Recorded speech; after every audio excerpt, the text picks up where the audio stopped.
Hello friends, বিথিকার রান্নার সহজ পাঠে সবাইকে নিমন্ত্রণ রান্না শেখার জন্য। আজকে আমরা শিখব পায়েস রান্না করা।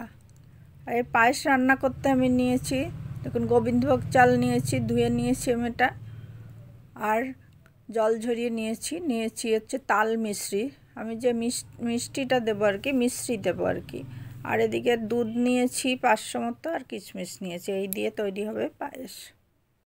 এখানে আমি 1 কেজি প্যাকেটের দুধ সেটা আমি নিয়েছি। দুধটা দেখুন একটু ফুটে উঠলে আমি এর মধ্যে যে চালটা ধুয়ে রেখেছিলাম গোবিন্দভোগ চাল, আমি এখানে নিয়েছি 3 মুঠ, মানে 1 কেজি দুধে 3 মুঠ চাল গোবিন্দভোগ চাল হলে জিনিসটা খুব সুন্দর হবে। দুধের মধ্যে চালটা দিয়ে কিন্তু এরকম নাড়াতে হবে যাতে নিচে না লেগে যায়। যখন চালটা দেখবেন সেদ্ধ হয়ে গেছে, ভাতের মতো হয়ে গেছে, তখনই আমি কিন্তু মিষ্টিটা দেবো। সেদ্ধ না হলে কিন্তু আমি এই মিষ্টিটা দেব না।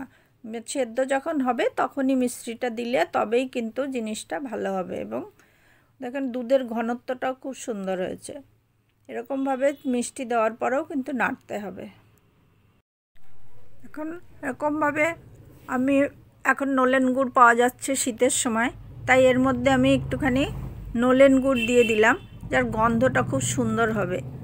মিষ্টির টেস্টটা অন্যরকম এবং নলেন গুড়ের গন্ধ দুটো মিলিয়ে কিন্তু পায়েসটা দারুণ হবে। ভোগের পায়েস সাথে এরকমভাবে রান্না করলেও দারুণ হয়।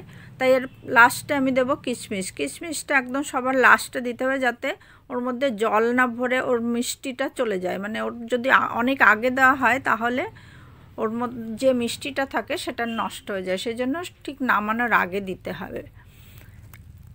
এরকম যখন ঘনত্বটা দেখুন এরকমভাবে হবে, তখনই আমি এটাকে কিন্তু নামিয়ে দেবো। আমার পায়েস নামানোর সময় হয়ে গেছে, এবার আমি এটাকে নামিয়ে দেব। দেখুন নামানোর আগে আমি 1 চিমটে লবণ দিয়ে দিলাম, মানে 1 টিস্পুনের 4 ভাগের 1 ভাগ।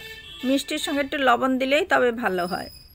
এখন পায়েসটা আমার রেডি হয়ে গেছে, আমি পরিবেশন করে দিয়েছি। এবং ভোগেও আপনারা এরকম ধরনের পায়েস রান্না করতে পারেন।